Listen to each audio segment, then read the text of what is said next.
This is Cello 80, and I welcome you to the second episode of Southern Fried Shakespeare, where I will recite or read a soliloquy, a monologue, a poem, or a sonnet from the complete works of William Shakespeare, the Cambridge text, in a Southern Fried accent.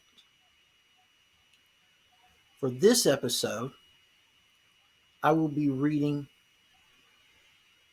from Act 5, Scene 5 of Macbeth, where Macbeth receives some unfortunate news.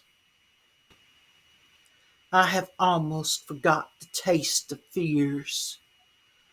Time has been, my senses would have cooled to hear a night shriek, and my veil of hair would at a dismal treatise rouse and stir as life were in't. I have supped full with horrors, direness, familiar to my slaughterous thoughts, cannot once start me. Wherefore was that cry? The queen, my lord, is dead. She should have died hereafter. There would have been a time for such a word. Tomorrow, and tomorrow, and tomorrow creeps in this petty pace from day to day, to the last syllable of recorded time. And all our yesterdays have lighted fools the way to dusty death. Out, out, brief candle! Life's but a walking shadow, a poor player that struts and frets his hour upon the stage, and then is heard no more. It is a tale told by an idiot, full of sound and fury, signifying nothing. Thank you for watching this second episode of Southern Fried Shakespeare.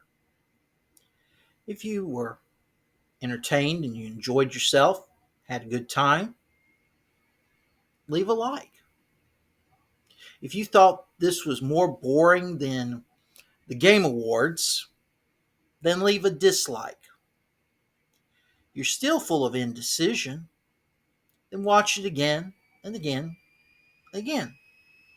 Watch other actors, much better than myself, of course, do this scene. Just remember, don't be full of indecision now, you hear? I'll see you on the next episode of Southern Fried Shakespeare, where Mark Antony reacts to Julius Caesar's demise. Take care.